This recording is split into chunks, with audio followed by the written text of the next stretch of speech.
mole mole. Ia tau mawhaia o tau ona tā ofi o le loto ngatasi I la le nganga. I le loa tanga o le file ngō. O te fia tala noa I lo finangalo I le nei tae au. O le manao o le atua ia tātou mafuta maia.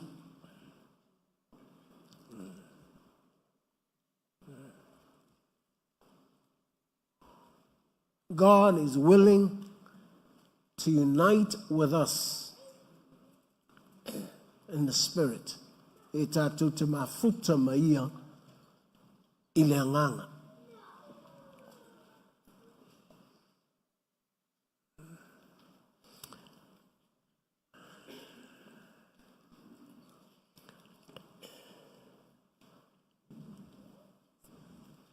Ole taua ia ole no nofo whaatasi. It is good to live together.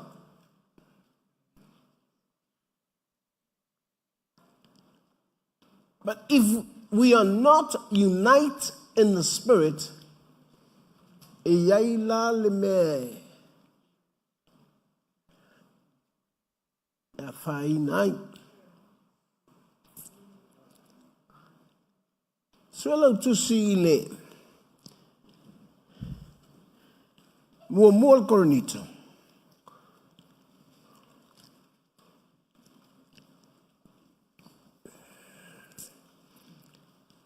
Ole foi upu e ole mata upu mua koronito.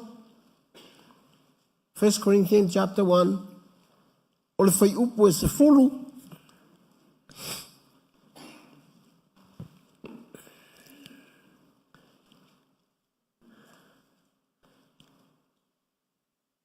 Male fai upe sa fulu maritasi.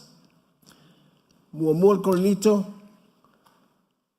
Mata upu mua. Ole fai upe sa fulu.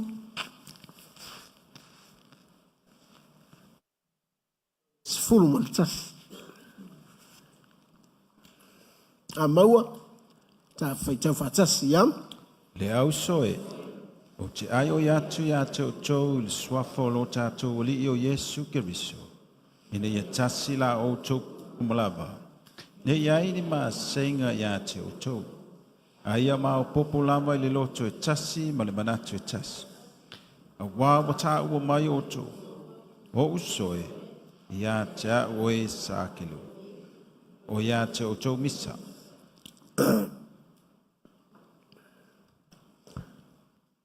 E taua ia o le aoa o ina o le kalesia. Ona, aua ne I mau lo tātou o mai whaatasi.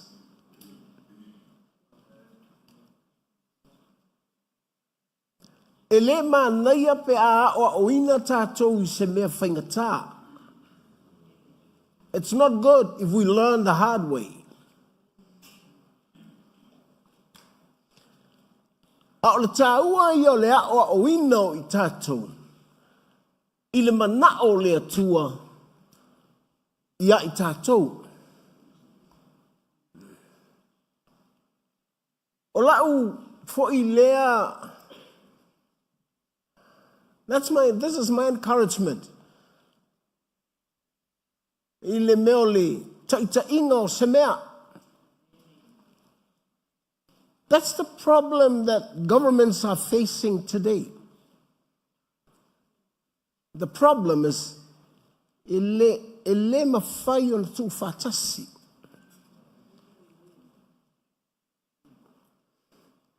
Ele mawhai e tangata o na tu whatasi.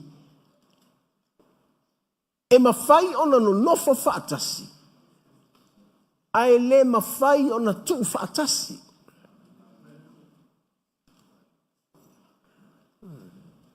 Even families. E mawhai o na whana nau mai le manawa e tasi. Ai le mawhai lava o na tū whatasi. Why? First, Because you are unique. E lea ia seisi e pei o lau sunga. Me foi langa na, esa iau manatu. Ese manatu o lau toa lua. Ese manatu o lau whanau. A whapea e whao tamaiti. E tofu a tamaiti nā. And it's not easy to gather them together. Ele whaingo whio na au mai whatasi. A whaila ele whaingo whio na au mai whatasi a inga. How can we gather the church?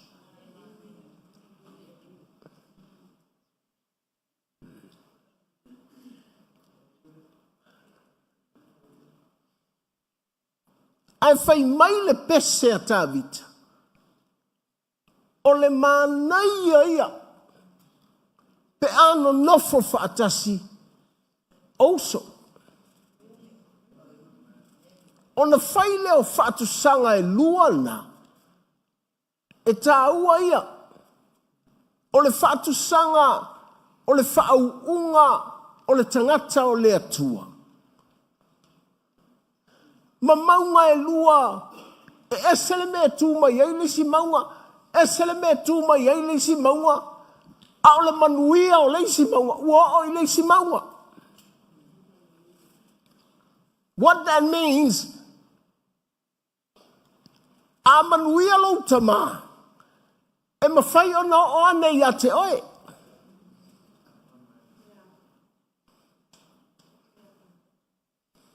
A manuia lau whaife au. E me whai o na tawhi, tu sape no fol whaife au I haue. Ai te no whai oi King Karaling. E tawhi atua ia te oe.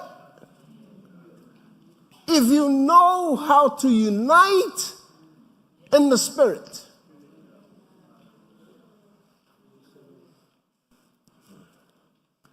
na esa so olu anu whawa ma leisi tangata.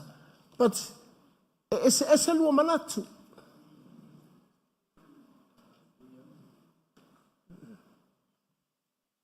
O lao na sa e mimita I lo whanu wha manongi le na. Ala ua whapele isu o lo uso. E lele anga. Paua e le whetau I a te ia.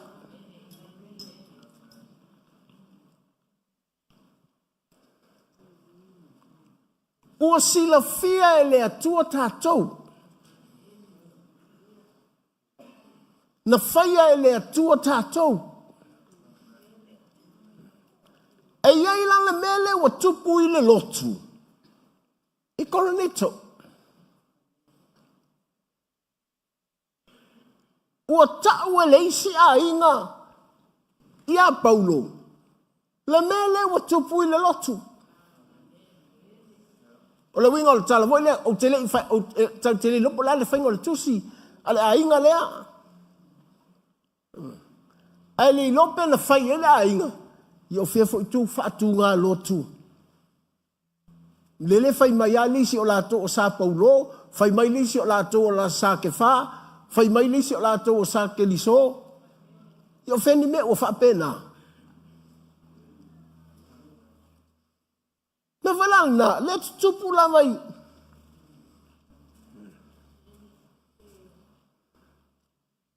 A e sume fo I tele maria le nei lotu. Yo fo tai au a tofu tu se si lotu.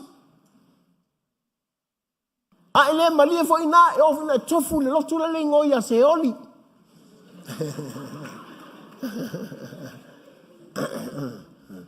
Ona pa wa ele fe tau ia o tatou manatu. Melalia foi lea. Aua tele fia I mela tupu I malo.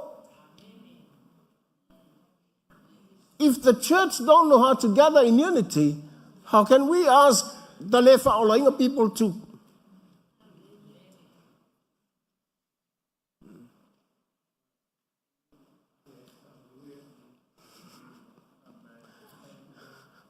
E una fa pe, o e mea ngi fai fe o ka la I se me ngi pi o solo I ka ko. So o le tāua I o le melea. Langa o tātou o malama o le lalolangi.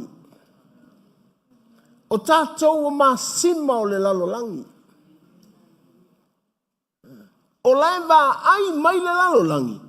Pe fea o na tasi le kālesia a Yesu. Langa a le mawhai o na tasi le kālesia. Wa tātou wha mauina le sātau o Keriso. Ai sea, na tau le sātau, ma fau mai a tātou.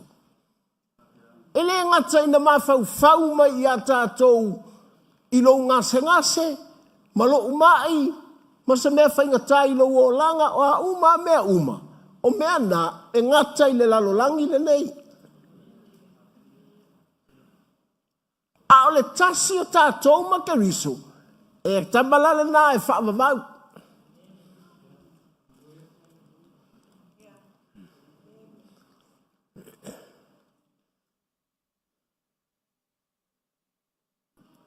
A o nei o whaafita uli o le tino le tātou te mauai. E ngata I nei. E fia e talia Yesu, o tau mai lo le fo mai wa ngase le o tau umilo soifua. Don't worry.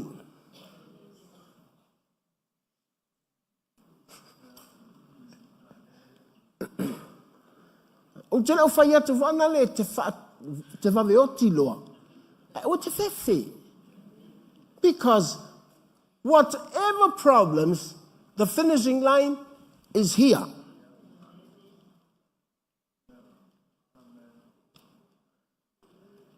Po le ale whawhita uli nau te lua whea ngai mai, sia lua ulu ngā li foi. Tau moto e lesi. E o mai nei. Melana, e sili ele lua tā pena I lunga. A ia I loa e lesi, o ono le manatu o lesi. Aua, e umatu loa lea, po lea le mānaia, te lua momoi le alunga e tasi, a afu le I afu e tasi, a umana ofu lesi, a mai ofu ai lesi. Te lua le ola I le steilinga, I le oti.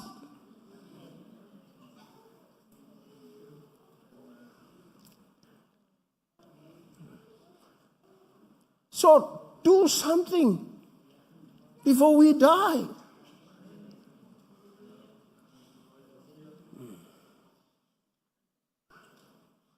E le lei lana mele wa mana oi le atua. O le mea matua le lei. Toi manai ai le vaai le atua. O le matango fie. E lenga le matango fie le lua va. Malisi tangata. E fia le atua e.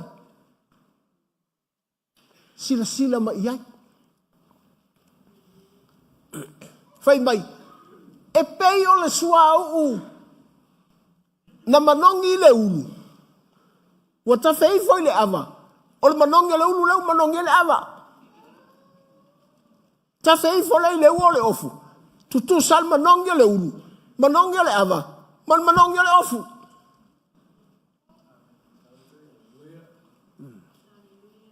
Awa foi. E mawhai o na manongi lo wao. Awa ngalo na whanga lo au. Wa esel manongi.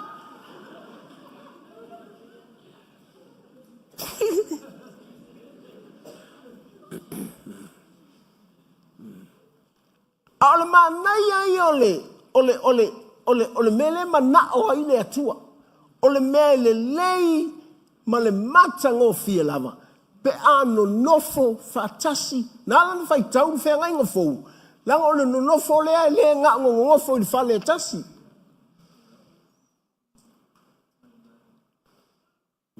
We have to see the revelation and hear the revelation of the word. Not only gather, but you have to gather in unity, but unite in the spirit.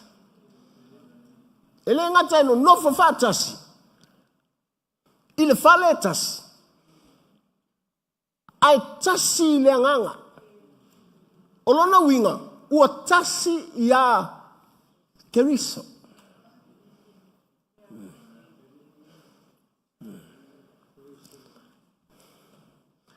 Olo te fia ai, i le mele o le unity, e whaamatala ai, le lea na manao le atua ia mosi.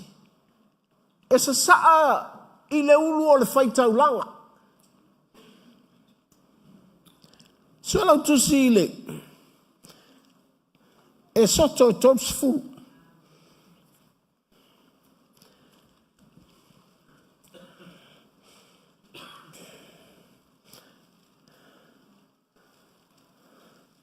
le la whaitau na le whaiupa tasi.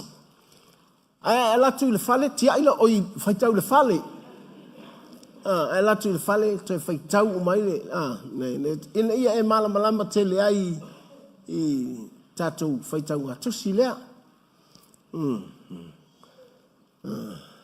O le tala lea, na whai e lea tua ia mose. Whai maila le whaiupa se fulu. Ia e whaau ufo ia a rona, maona talii. Ma ia e whaapa ia ina i lātou. Ina ia lātou whaia le whaiwa o si taulanga ia te au. Anoint Aaron and his sons and consecrate them so they may serve me as priests.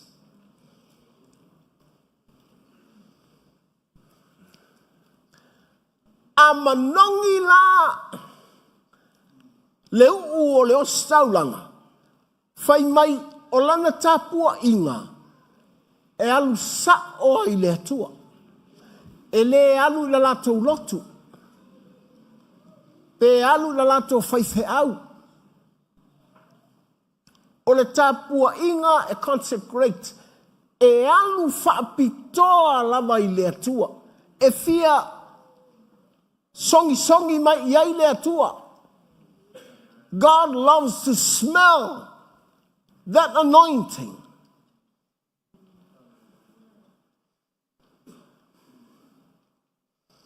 Au talai, e le ai ase winga umi ai le viinga. Ai le fia songi mai iai le atua.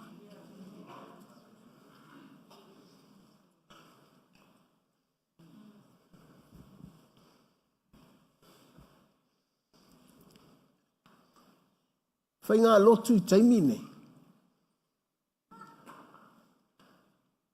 Even the Pentecostal movement.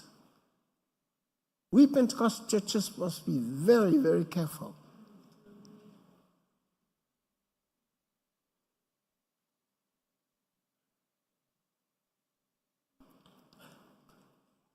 E ole tangata e tū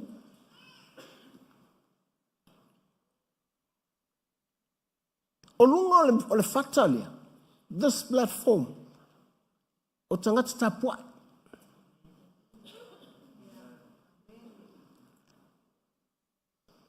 I le na un tangata e mana na ia ni lātou leo. Wafonga me voisi au whanau, au pepese. You must be a worshipper.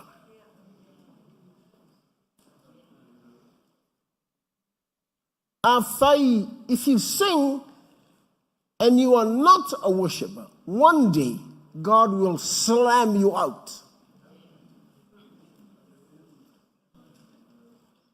Te ia leu whapea, o leo toi pese me, watuli ai, ele manongi luma o le atua.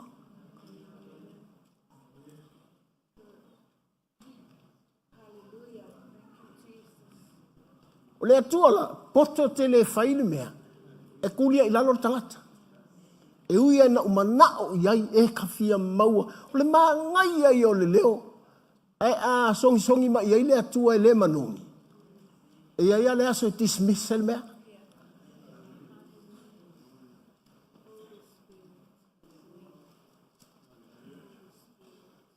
E whapena voi le au lotu. Po le ale toa anga I whele lotu, toa anga o le lotu. Pawala le mea tali ai le atua. E manongi leu ua le whaitau langa. Langa o le tala na lae tau tala i pe telu. O i o le maola. Aua sau le tangata ua pei o se maola i luma o le atua. Fai mai ua fai matau ma whaitau langa ale tupu.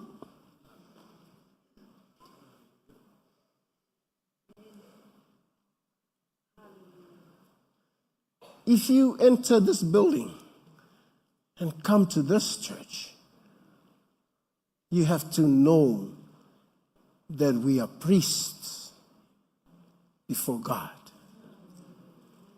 Don't just come to visit, my people. Don't just come.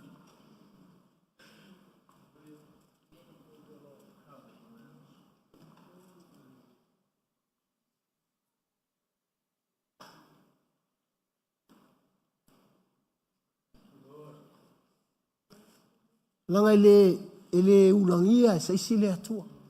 Heo fo fai fe au la tau.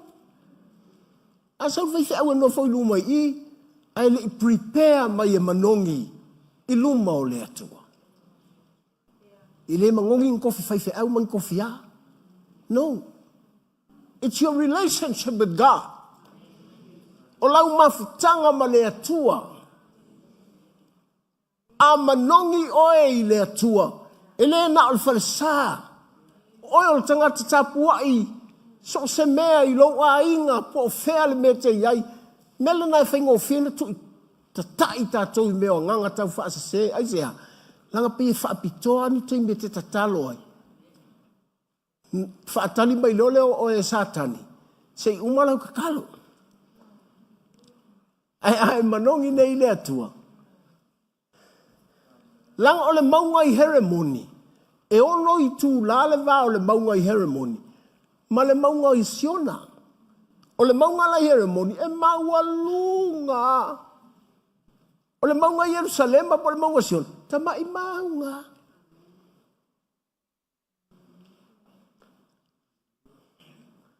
Awa polo a I le atua. E tafe mai. Le saula mimitai le maunga maua lunga. Ua wha mimitai e le atua le tamai maunga.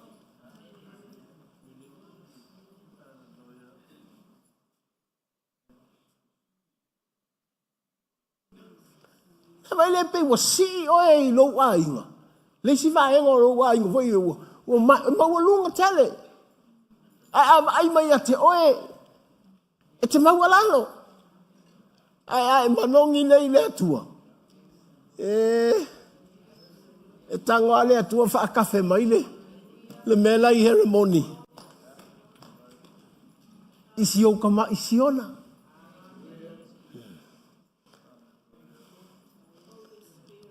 O tangata launa. Ao mai e no nofo fatas. O le poto I e whaile mele o no nofo fatas. Fa mai leo Paulo ia Efeso. Efeso, iau tau I loa ta ofi, le no nofo, fatas, no winga. Te ole meto le kafi ofi te ole. Ele tu ufaua.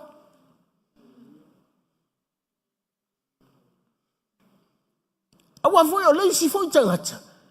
O lewa I te tonu I le tatou no nofo fatasi. Ai fai ama songi fafo.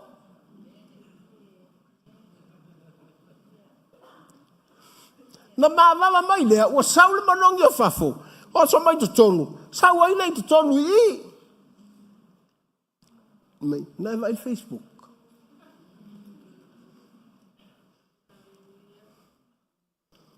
Uma e ua saveu le no nofo. Fatas.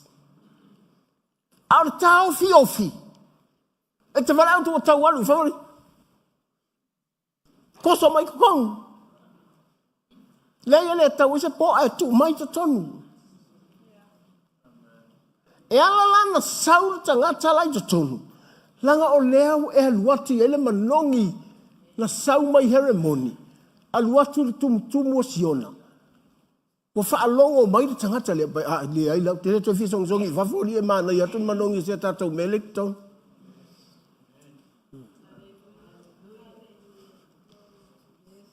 Aua, e sele maa naia ai manuia lau lote le upo le atua. Whairi to anai a lai tala noa. Ai a le manuia lau lote le lotu.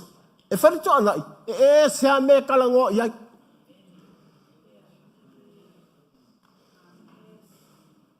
Nei vai.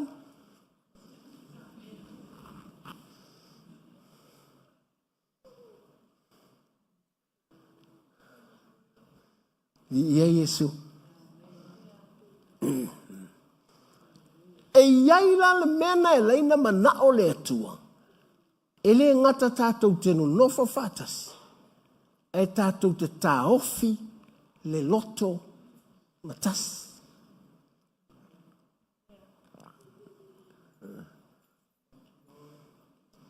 Young people have ears to listen.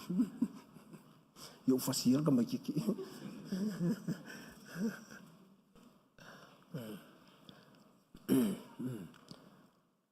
E ala na mana o le atua. O le taimile nei. A whapea toe, whapea toe 5,000 o taoti. I te tono 5,000 lea, tate le o ilole asu tate o tiei. O lea matua tau mawhai ale a nganga tau whaasase. Ia tasase mua. Ai tate le ioti.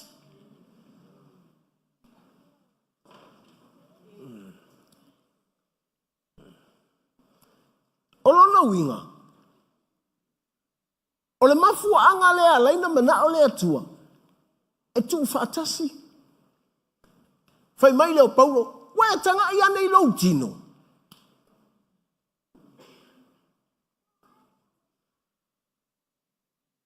O lau lima. O lau vae. O lau talinga. O lau isu. Po ala mabaenga o lau tino. E pipi i uma i le tino e. Tas. Whai mai lea. A ti ngā le vai. E la ngona uma le isu maritalinga ti ngā na tas.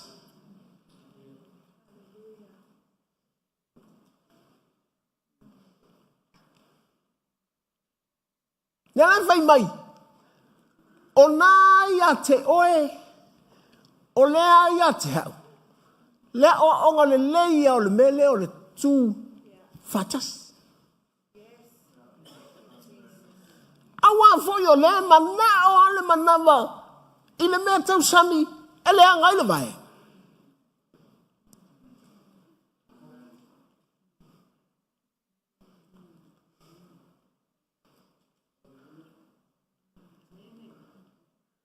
Whai mai leo le lau whaiva.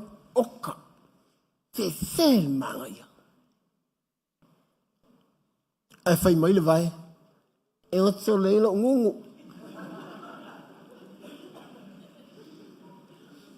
E whai atu le wha i. Follow le mea. Nai alu lei o le whai whea e sau vai. Lai whai ngole vai ni.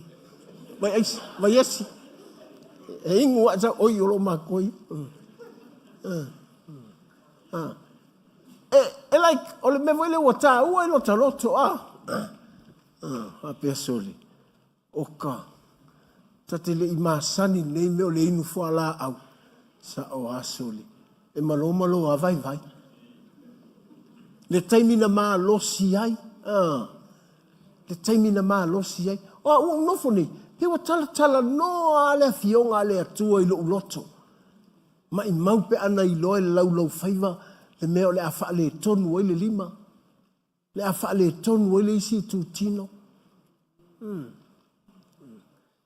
Whapelea. Ta ua tele. A o le itango i le mea tau sami lea. O le fasili. E ono afa ina se vaenga o lo tino.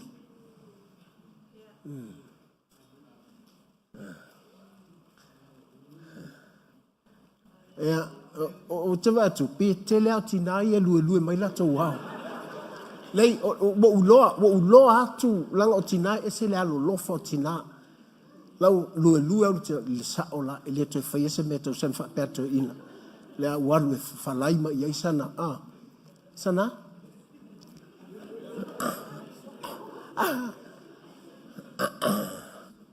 Oka.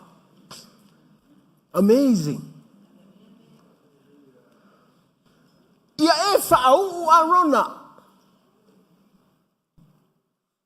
A tawhei fole suau.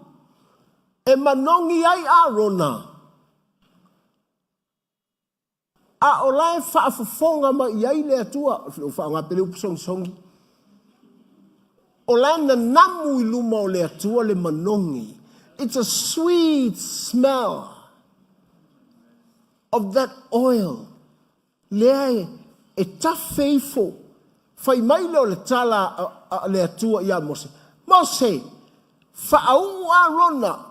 I le ue paia o le tāpua inga le nā e whai mai I ata.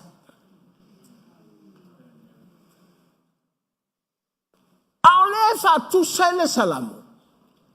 Le whaau unga lea e whai ai le tāpua inga. E ta tau o nei te tonu o le unity in the spirit.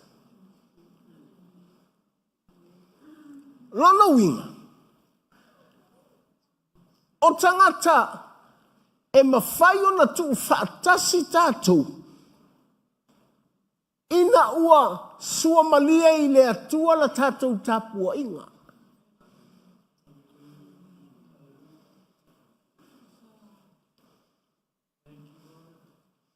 Ina ua fia whaafofonga le atua.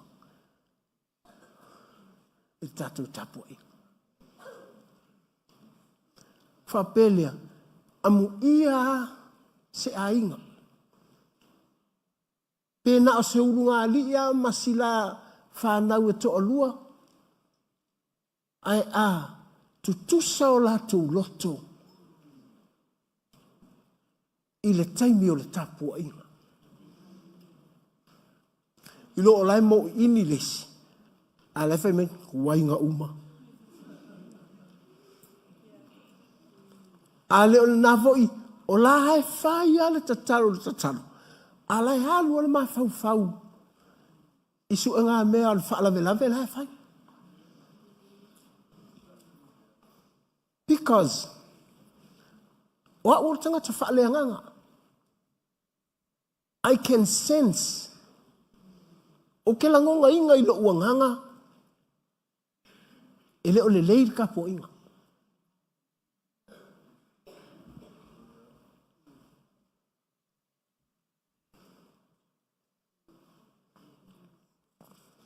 Ia onai, tau sila I lo uinga le ai. Whai ume fo I tali e ai ma.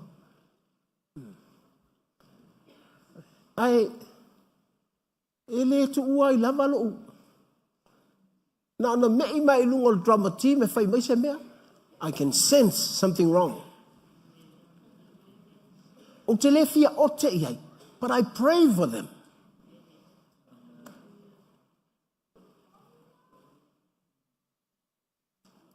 Ina ia la tau I loa. E leo se tangata whaita leni e whaia se mea. E ala na uwhai atu langa o lewa, uwhai an mei o kai mai au kala wou. Ana mako hu. Hu masani me le, whai ai tema. O ko sau koe la unga. What we loa ai leo au tangata o kele I loa o is mea. But this is the method I use. O ke tango e au mai loto. O I ngā au te iloa ai. Sole, o le staka ngā ngofo mai a. Ale ma kua poko e hao se mea. Ai tu sape tale ni a uma tangata nei tonu I. Ale tasi o la tau loto. E a oe leisi. Ai whaaleanga mea mai leisi. Whapena foi la mea e whaile lotu. E whaile lei e leisi. E whaaleanga e leisi. Langa ese. E leo ma whaiunga a mai sole. Kou loko li sole o makua. Haka mamai tangata. What's wrong? Whapena voi ainga. Isi ainga le ata mamai o mātua. Koe ata mamai whanau. Hei weku, he se ha me whai. Whapele ai o le mau o tupe po o le makiwa. No, ele o le makiwa.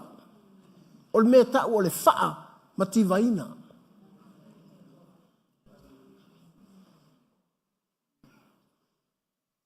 E ala langa nga wha le tongu kako le mele o le wha matiwaina.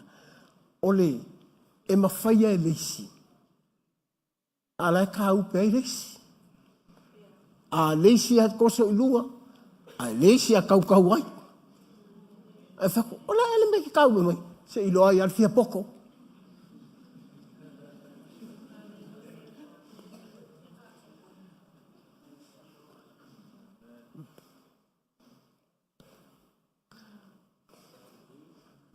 Papelia, sao.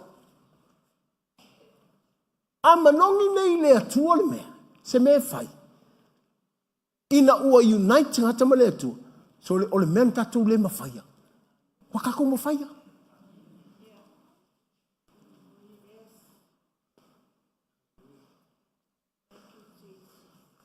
Sai whapea o se ilonga e 4 miliona ni au tupe whako a whakautou whane. Ke lua loko ngā kasi loa.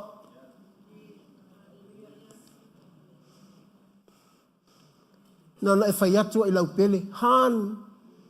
E whai mai han. Lelo wa wako umalo ko kongi ngā. E wako sau lunch. No uia e. Lava upau whai. Pei wa o i tamai mea wa i loa wha pele raka mai mea. Ele unity loa. La e kau ungo sa ia le si le. Alai wha le ngā beha leisi. Whapea. Le tioa. A whainga tā lotu.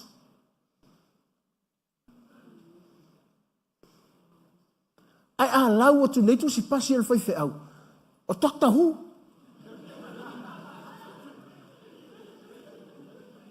O le mangai ai o le launga. Ai vai kwa ka ape ale loko.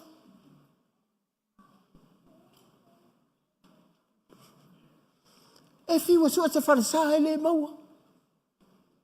O mai lo a isi ngai.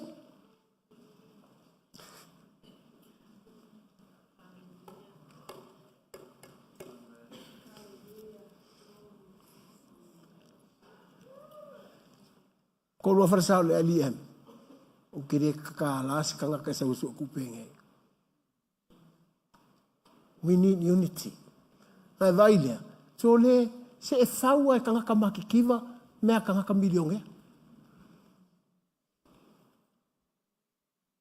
Te wa ai tangata i le fōa i a tangata.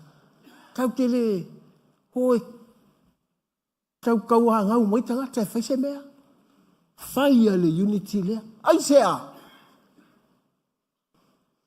E involve lois tangata mai kabungi. Anga le ai mātou.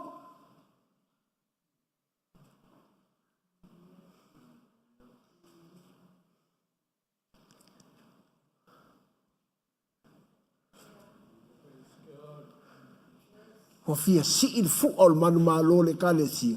Al fa la velave. E pule lalang.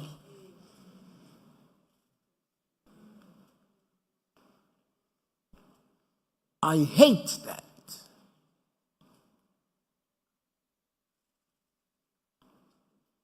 Hau le kari al fai fai au sau e wheloko ke mana malama i meanga.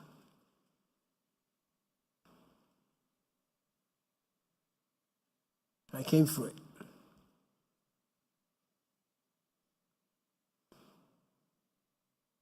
O ne lai na whai tatou ai. A mau popong i kako ai. So le, o le arko i ngā whaalave lave e whai mai. Te vai aku ho i ta mai te takala. E o sai do lako fia. Ai. Ma vola o whanau. E lesi o lesi a whana. Whana nau o kaimi. Kasi a te vai le o langa a koa. O lesi a wha.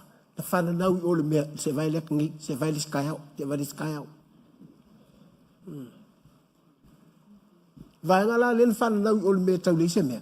Yo o mal temini. La ke loa o la makiva. Al vaenga len fan na ol me mo mea. Mo ai se lau ka la ilas. Fa pelia. Oh. Oh no fa le matu wa ya. I thank God. Langol mele fai mai le atua i lona nu. E iei me tau o le amatanga iti. Ha pelei ti oa a whaatanga i le atua le me tau o le amatanga iti. E amatai. Nau sau nei New Zealand.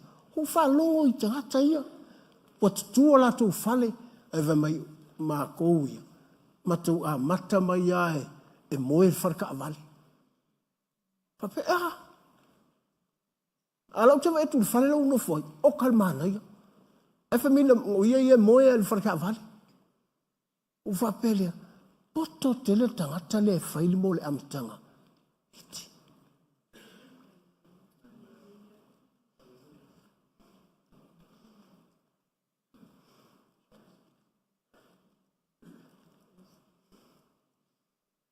Ole unity le.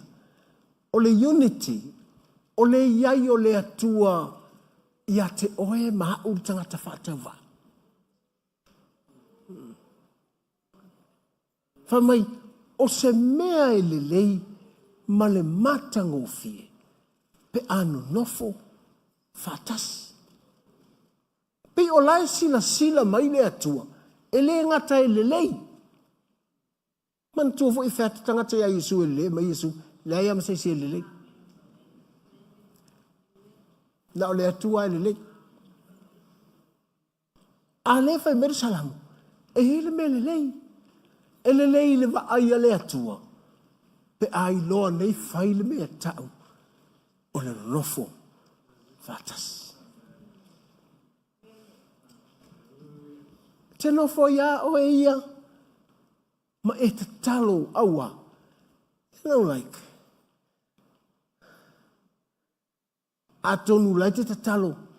Ia le lei umaha o ngā lau whanau. Ia whai ngā luenga umai o i whea. Vai, e to ulu mai ata mai te mawatu e se ale mea e luelis. Ia wa e i tala. E ma te le pe ia yo. O si ongi. La me te le pe ia o ai. E te le iloa. O lau talana na ua atili e inga ngofo ma separate. Whapelo si o atali ina.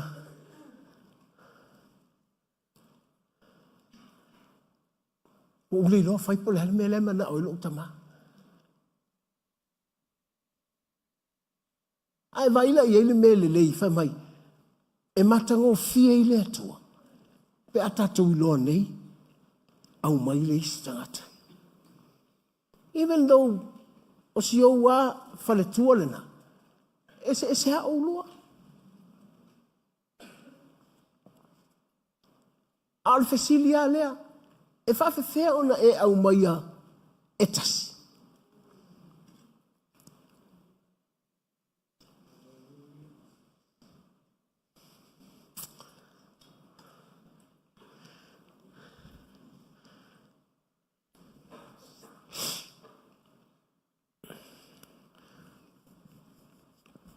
Suala tu sil mo mol pe telo lon tau petol.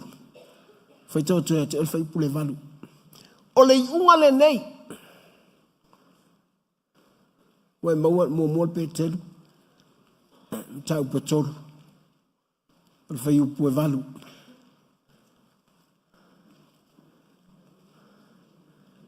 O le unga le nei. Ia lotonga tastasi o tau uma. Ia fealo fani. Ia alofa i le auso.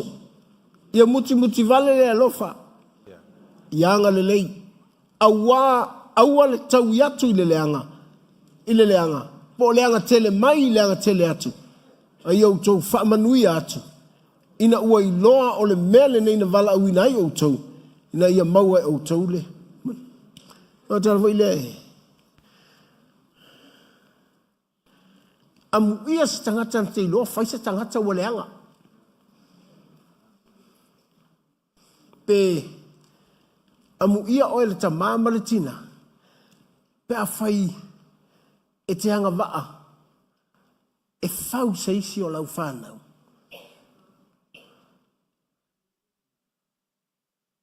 Mai le leanga i le lei. Fa mai aua tau te hanga te le atu. Na lo inga tala, a fai wa leanga. O lo tau ma fai ia le lei to inga skaili le tau te maa fau iai. Wati le leanga. Aua, tu sa pena o lau tala le mai, la me te le pe iai. Na e wha pea lea, ai nei a o ina lau tamai le tala lea ia pei o ai. Ai lei loa, ua matua i e nofoma. Lea lau o tilo lau tama leanga le i leo na teile lei lea. E moe lo konginga lo le ala.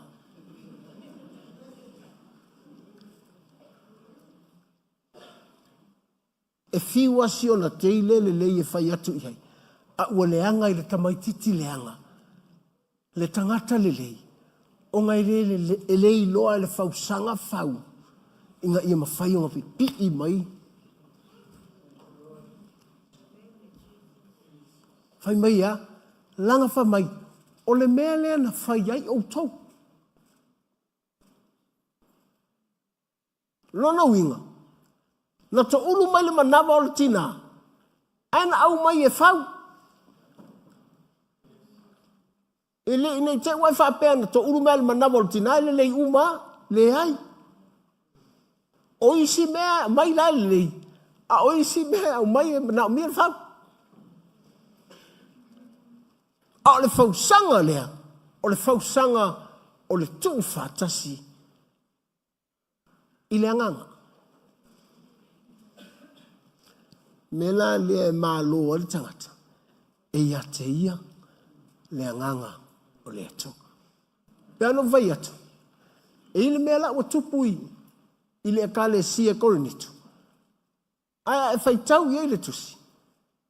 Whai mai, o isi, e talitonu ia Paulo, o isi, e talitonu ia Petelu, na enu whaangamelu po kefa, po lingol nao, Petelu. O isi e talitonu ia Yesu, o isi e talitonu ia ai. Ia na,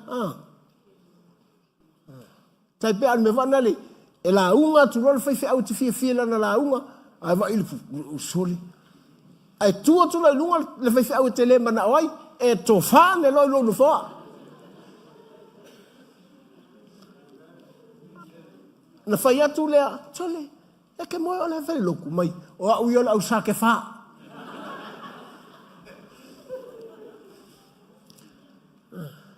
Ea?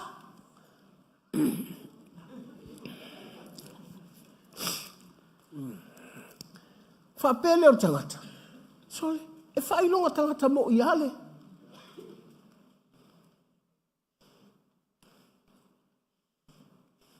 O le wala me lawe. O na tātou te lei loa sort out mele lei. Ma mea le whetaui.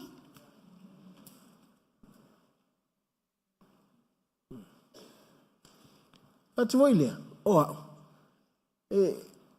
O te wha longo loi se lau. E le tai wha lawe mai lo umawhau. Oa o ke pokor kuspa ia. Le ai. Te lo. O isi au lau. E maua mai mea o wha mahalosi alo o matatua ia. Pe fai se wha mahalosi tangata. O te mawhau ia maua mai asina mea le lei lawa o te alu mau. E tangata le malana wha mahalosi. O te le mana o ia masani lo utalinga. E ino i se mea. Pau alana mea ua owi loa. O le connect o lo ua nganga i le nganga o le atua. I le loto o le tangata lea.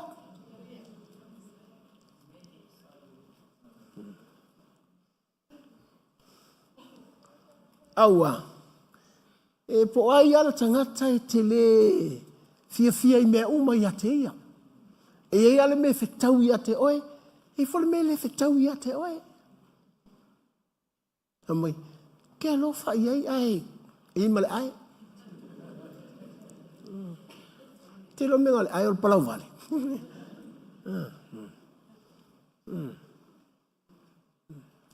Ai e tango ni e taofi mai sina mea. E ala na e mana e taofi mai sina mea ia lenka atu lo loto. I le loto le tangata le. Aua e tele ilo i eiso na sasi. Na tele ilo fo I hilo sasi. Melana, e masai ngō fia I ala ufa I aisi. Fiu lo le fafangu le loto. E leo le fia loto.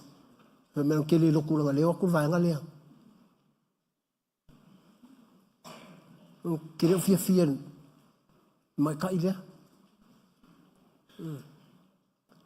Ai e saua sau mea le lei. And the only way it's for you to connect to that person in heart and the spirit.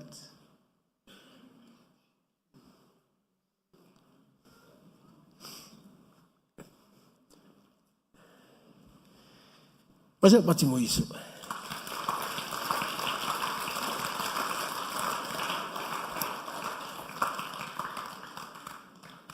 Isaia ono sutas.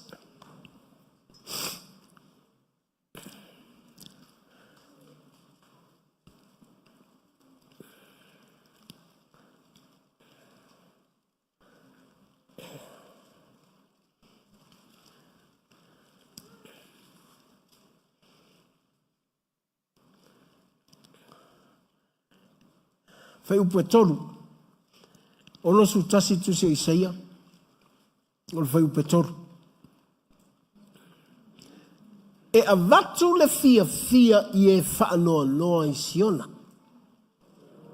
E fōa inatu ia I la tau le matanga o fie. E su ia I le lefu. O le o le oli e su ia I le whaanoa noa. O le ofu e whai ai vi inga e su ai le loto wha amai. E ngoa I la tau o la au o le amio tonu. O le whaato anga a Yehova. E whai mauna. O le whaato anga a Yehova.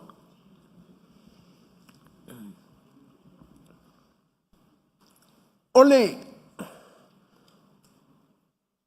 whaapoto potonga e iai le ngā tasi o loto I a Keriso. O le whaapoto potonga le nā e pei o se whaato anga I le atua.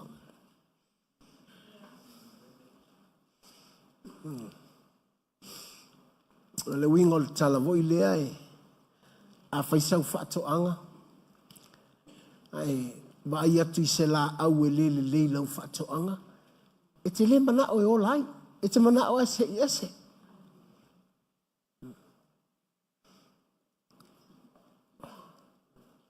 O le atua fo I la malana whaatoanga.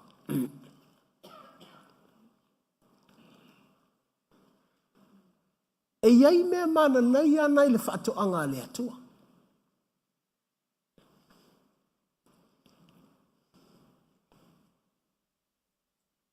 E sui le whaanoa noa. E fia.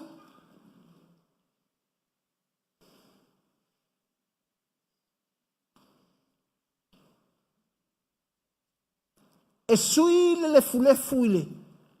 Matanga o fie. Lefu. O le me voina sa au le leia. Ana muloa. Eva ia tu ole tu mai fōlinga sa.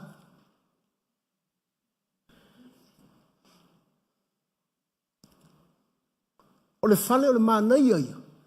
Na ona mua eva ia tu ua. Ua lua e lalo le lefu. Lei tioa a au le lei. Mānai a vali lau mutu. E o tiloa. lefu lefu.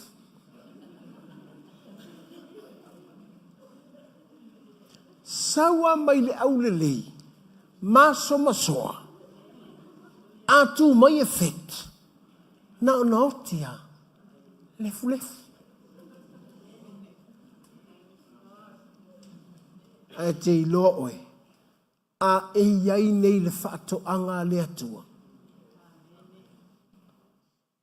Na e ola mai o e liu lefu lefu, ai umae, o kalo matango fie. I le malo lor ta maole ai ngai whati ate oi, han dananan, ai sea, ua ofor ta mai lo matango fie.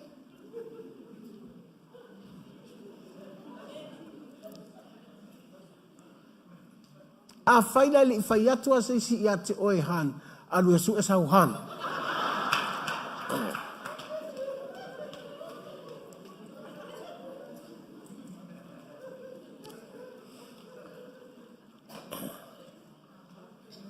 A whai atua ele ai, tango e pu ese mele ta avale vala, au atua ta avale, speaker ta avale.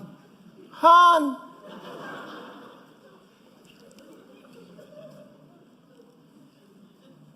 E wha noa noa, ai whai mai e manongi i le ori ori.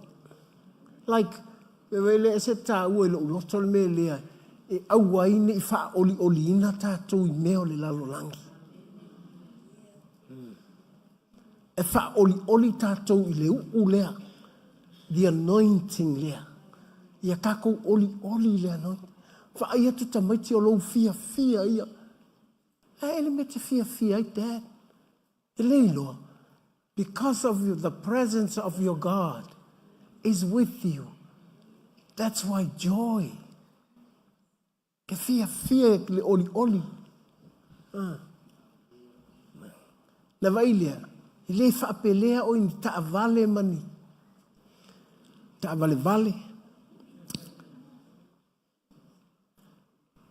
Pa mai e ofu le vi inga. Like, se le mana i o le mele o le.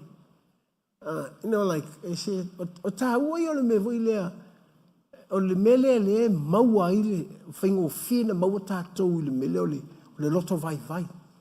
Po le wha vai vai. Ona,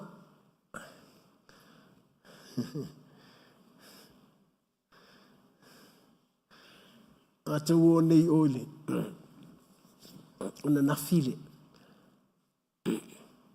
Tatalaina o le maota fo i ole, sunga te ako loma le whare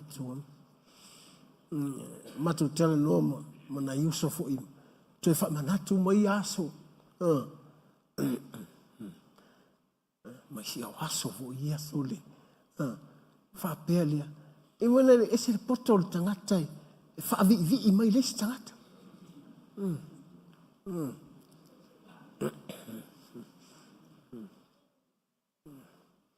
Ia, o ta itana tau, o ta tau vai vai.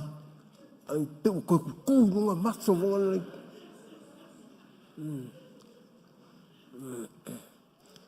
Awa.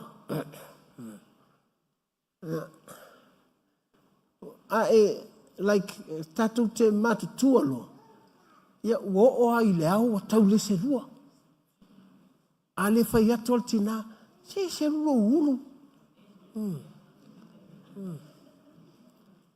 So inga me wha pēna, ai a e li liu mai la e whatu tina. E whelo au le le, pēa ngai koe rufu kasi o kautang. Taimi na ua mana o e whani au selua ko leisi. Ua ofu, i le ofu e whai ia i le vi inga.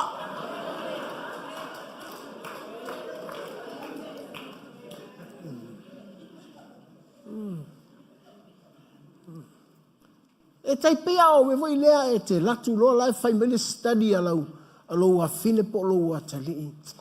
Oh, you look good. I love you when you study hard. O we wale taimi nai tau le moe. Ai sea, ua ofu le mea ta o le vi inga. Na vai tu lea. Mo le toi fa vai vai.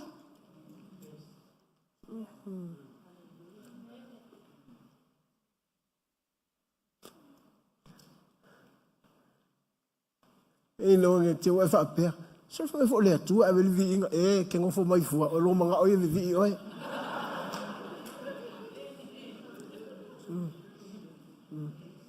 Ele ai a fa ko vai mai le nga o le tu a vil vi inga. Si.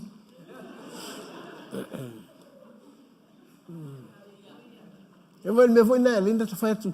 La tatu boi loe le lalo langi o Cristiano Sambo. Ma aola. O vatu. Le kua i le vi ia kakou mea. Ai sea. A wafo i alu watu al whamatalanga e koe a si i lunga ma aola. Ai sea. Se langa e ofu le mea.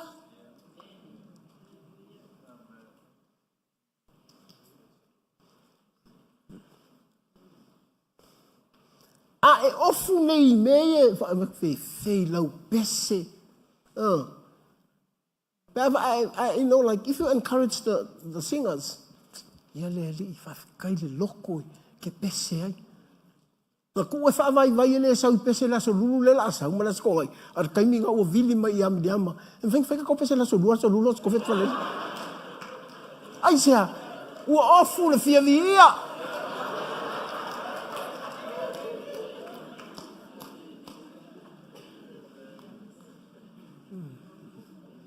Na vai lea, wale loa fa vai.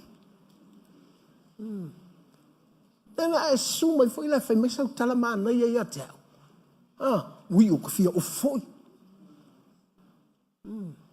Taimi na o mana oi, aso ngafua, aso lua, aso sa, aso lulu, aso tofi, aso sa. Foi manga oi koi fai si mea. E ke ofu loa i le mele o le vi inga. Ai le ke le fiu vai e fa vai oi.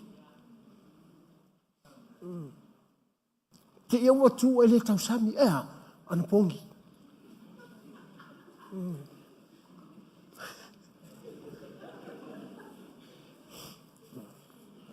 Tinga le te le ia drama team. Awa sa wa no fo i drama team. E se we fie ia se mea. E te le no e vela le mea. Ele umianta so nga mea va mai I'm not available.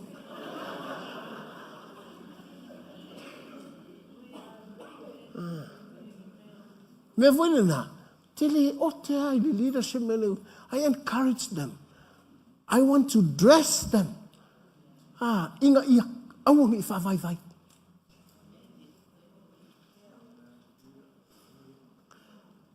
Le fa pele ele oke atat e au pai no fia oke. Au o loa. Ele fa malo si ai se.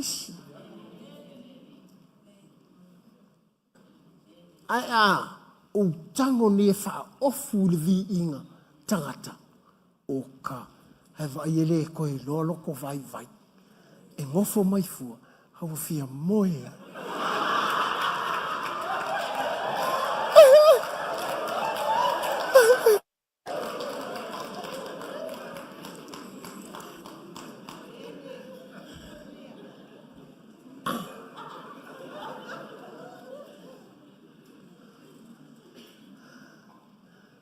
E ua lo to I me fe sekia.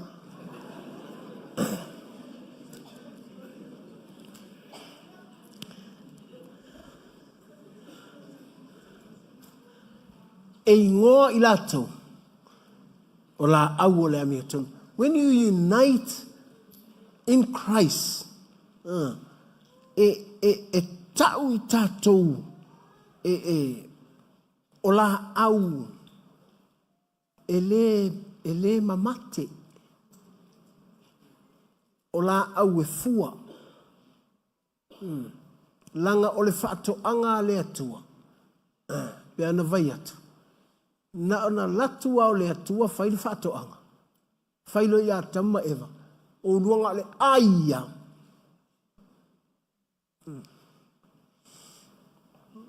E ofo I le atua I ngā whaatoanga. E fua whaasolo a koa. Na tuli e se loma le whaato angal na. Ea o loto tō. A lua le to tō. Te lua le a ai.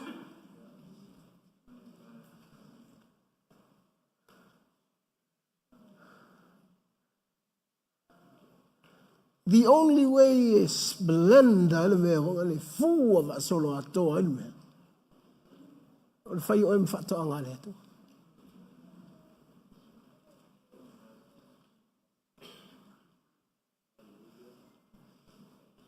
E te oli wha solo atoa. E te wha maalosi wha solo atoa. E te fia wha solo atoa. O le winga o le tawai lea. O i e te iloa i wai off. Ko whai a tau. Te no whawhai tau o la au o le whatoanga. O le whasili. O le whatoanga ai. O le whatoanga lea tua. E hal whatoanga lea tua. E le tau tutoa. E fua whaasolo atoa. Ala ele me whaape ai. Na e toi lo whale me e toi whai tau. O le matango fia le mea. O le fulefu le mea. Whaanoa noa le mea. O vai vai le mea. O le ofo le vi inga le mea. O le ami o tonu le mea. Why? Because you're lacking unity.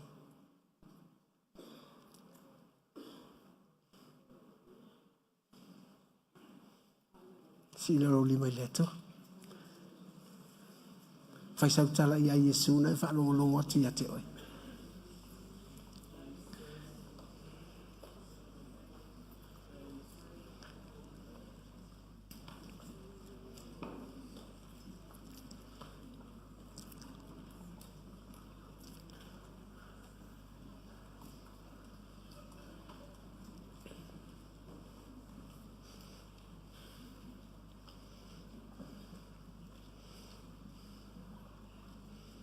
O le tala Paulo ia Roma.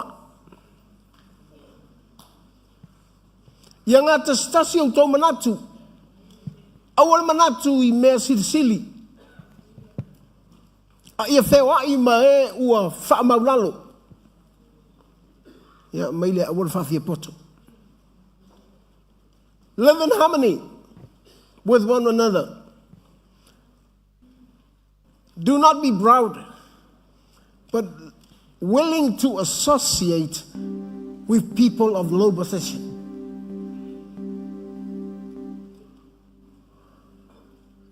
O ta ua i ole, tātou i loa tasi le nganga. Tātou te i loa ola i le level maualu. Kako ke i loa foi, whasanga i tangata vai vai.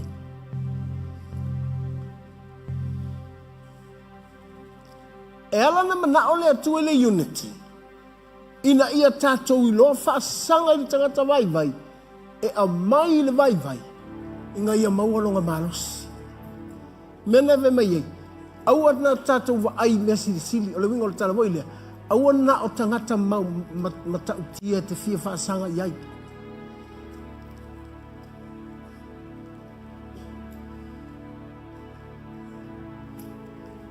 O tangata unite, peana vai atu ele, ao tau Yesu sato. Na manatu mai a tātou uma, e maualunga, ma e maualalo. Whamaila le tala Paulo ia Roma, au tau i loa whai le loto tu whaatasi.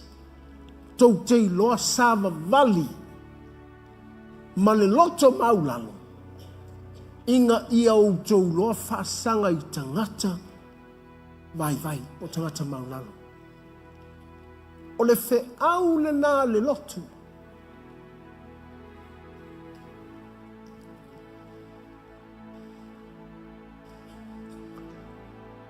Cristiano,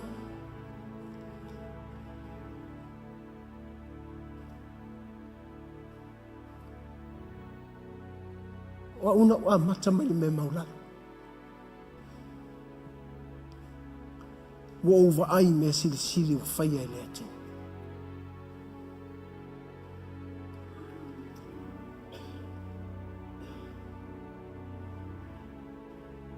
Al fesili leo tatalia I loo langa atua lene. How can I face those that are low people? Tangata maula. Ai sea. O nai tangata ia maula. E le whainga o whianga o mai whaasanga mai ia tea.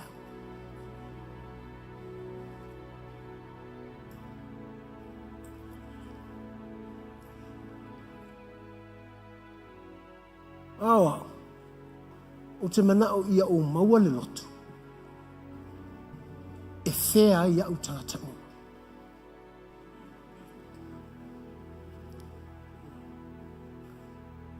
Whai mai leo le tala Paulo ia Roma. Roma, le kalesia I Roma. Kalesia, e la ia se winga tau te maua lulungai, ma whaai e ina o tau ele atua. Ai tau te le lo sawa vali mai loto maula. The only way e mawhai e kako whaasanga I tangata maula o kako I loa loto maula. Unity in a humble heart.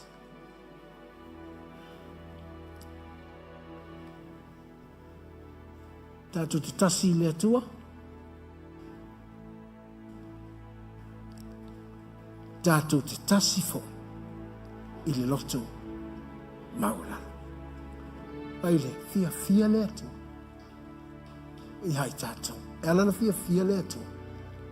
Langa, He's a great God.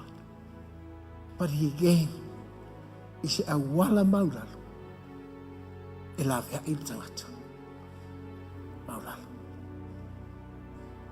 Ona ua o iloa me ua whaia e le atua I atea. I lo whaatau vaana iai. A ua whaafia o le atua. Ai se au te le sa atua iau. Ina ia mawhai ona usa vali whaatasi. Maltangata maula. E mawhai anga lua uo maltangata maula. Alangai a ele maua le loko maula. Ele mawhai o e whasokai. Marakanaka maula.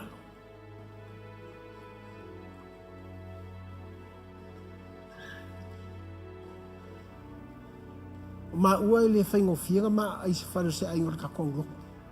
Ele whape o ke musu ke ai. Au te ilo, ma ke wakuro. E makua I whai ale mea ai.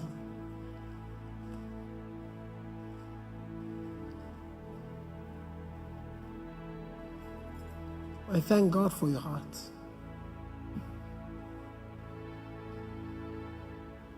But I want to eat like what you eat.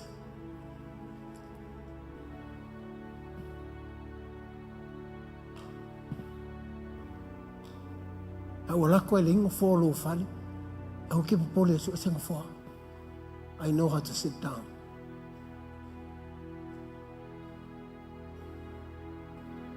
No me ye fa mala malama ile atua ilo roto. Ele o ye se mamo. Anga sawe pe o se mamo. Au yo leo mamo. He's a shepherd, but he became a sheep. E lenga o whai o ia mamoe, anga sawe oki, pe fasia, e pei o se mamoe. Langa o oe mao, o savalinga lea, tako ke sama vali. E te le whai tau, e se tangata o lo ainga. Awane e vea whai ngā matai ma mea ke manga ave uma I lau whaanga uma. Be very careful. Siaki kako loko. Wa ia kako loa. O we fiol mako ainga kauanga o se makai ma leava. Kisau e whai uma me mga ora kako ainga. O se me wha penga. Si ia ka mo mea ngā.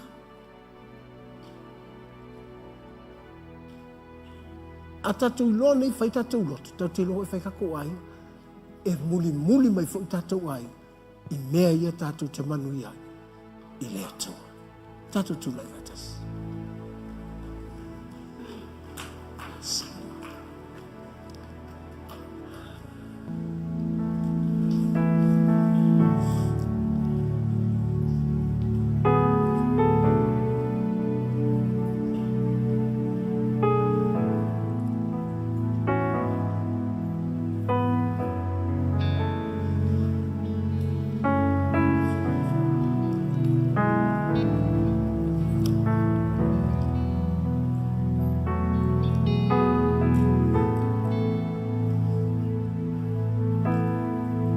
Wala awal ya tua mo oil nei tayo.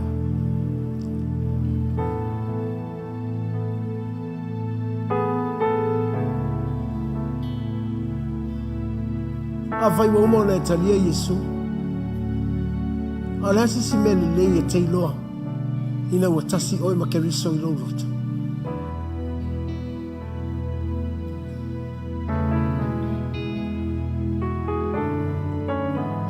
I'll open the floor for you today. Tala leva no mo oi lumane. Sa ule talo mo oi. Ele titi me ale tua la fa tali mai mo oi. Te loi. Po le ale me fa ngata. Na le tua na te lo le ala fa ia.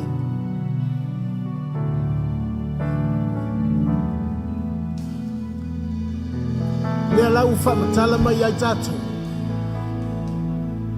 Fai o ets ta ilo a inga. E fasilia enea. Fa fena tu fa tasia lo ai.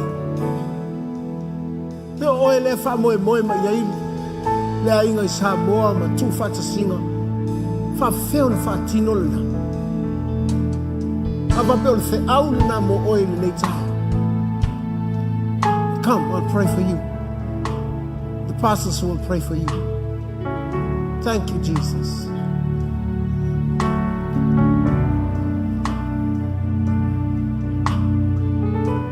I'm in love with some my love fan now.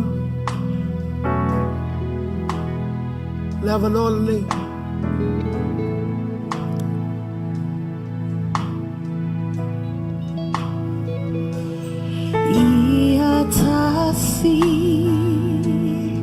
Itatoma ile anganga olona lofa uata uamaua iloa elela lolangi tatoa tasi. Stand together and pray for them.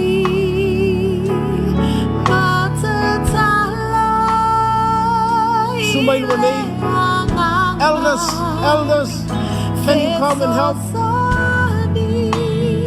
Sumay Joina,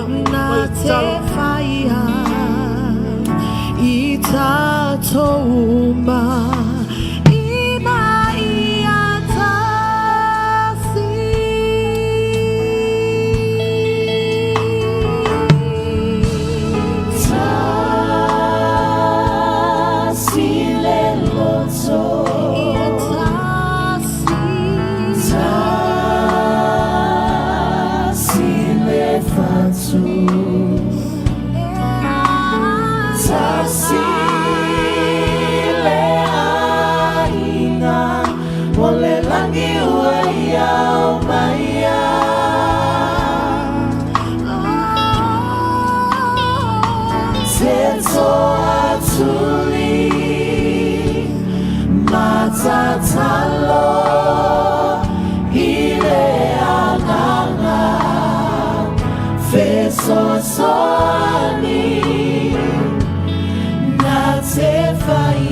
Lo utina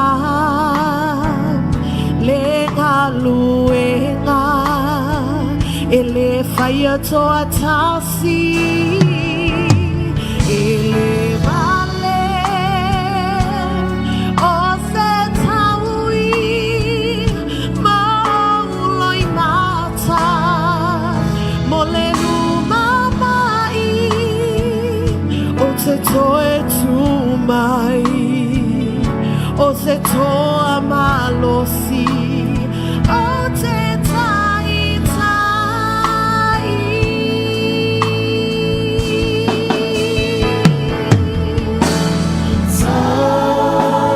tasi le loto fire ma le loto e tasi le fatu Tasi le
talo mo oe.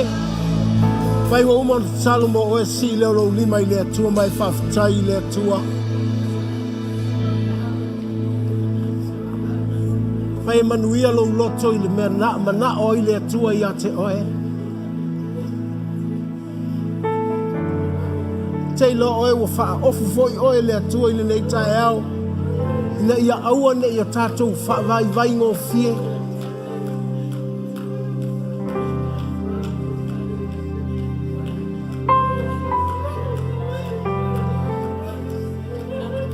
Don't give up.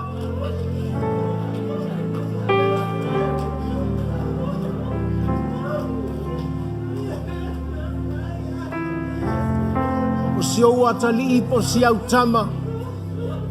Sa e manatu e le aise me le le iai.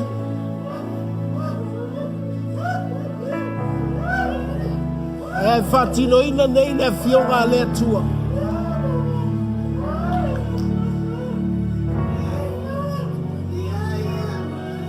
Fai e le atua mea sili. Pei o le la au o le whaato anga e fua lava. E fua pea. E fua atili.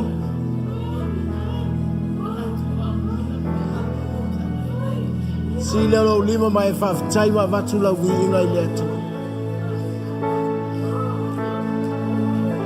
Sila mai le atua e lo loto ua e wha maua lalo i o na lumba.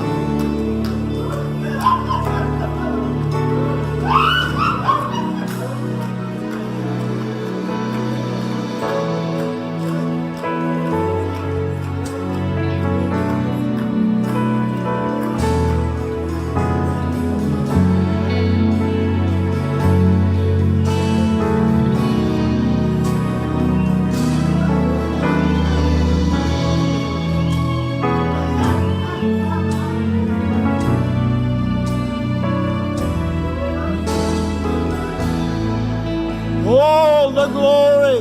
Hallelujah. All the glory,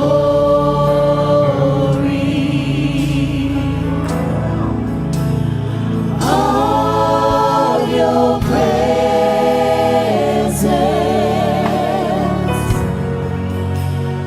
we your temple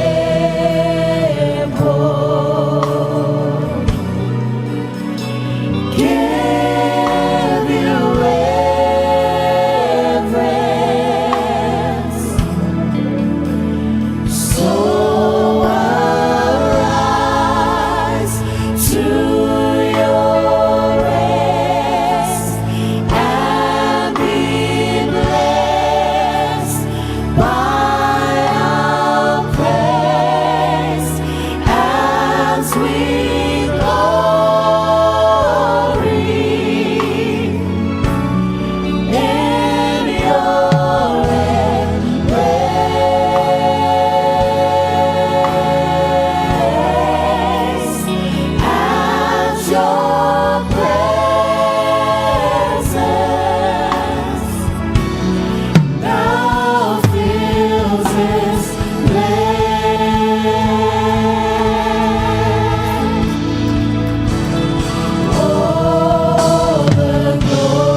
lo lima i le atua mai whataitai te talo le nei Iesu Keriso.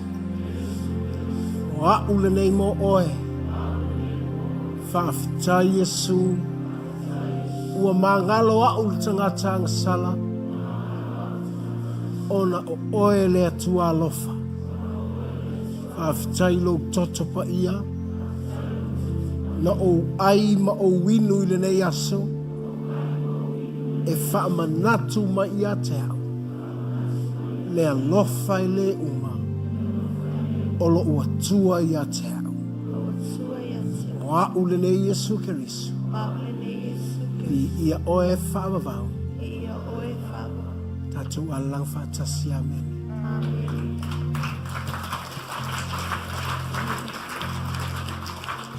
Tuina tulau e kalesia e o mau manuia. Mai e o mātou lunga lo manuia le atua le tama.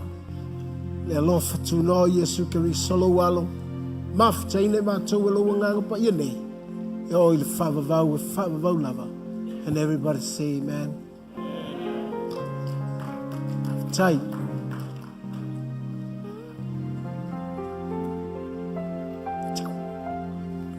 Ja, natuurlijk. Dus, tai. Ali.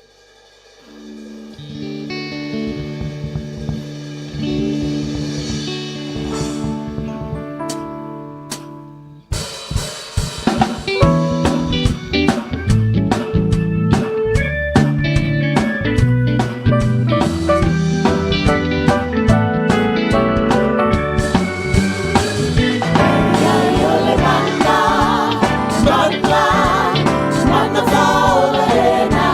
manda,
going? Oh, I'm just heading out to find a place to send money to my uncle in Samoa. Oh, why waste time and petrol? You can use UP Group Money. You can send money to Samoa and it's really fast. Really? Yeah. Can I sign up online? Yeah, it's really simple. Sweet, I'll do it now. Okay, bye. Bye. Sending money to your loved ones in Samoa has never been easier with UP Group Money Transfer. Our service allows you to transfer money quickly and securely from the comfort of your home or anywhere in New Zealand. Your family and friends can conveniently pick up the money from over 40 villages across the Polu and Țăvăi. No matter where they are, we've got you covered. Our user-friendly online platform makes sending money a breeze. Just visit www.upgroupmoney.com. Sign up and start sending money in minutes. We're here to help. If you have any questions or need assistance with signing up or sending money, please don't hesitate to contact our friendly support team at 09558 2896 or 0800 877 328, or visit us in the office at 6/22 Station Road, Ōtahuhu, Auckland 1062. Experience the ease and reliability of UP Group Money Transfer today. Your family and friends in Samoa are just a few clicks away from receiving your support. Visit www.upgroupmoney.com now to get started.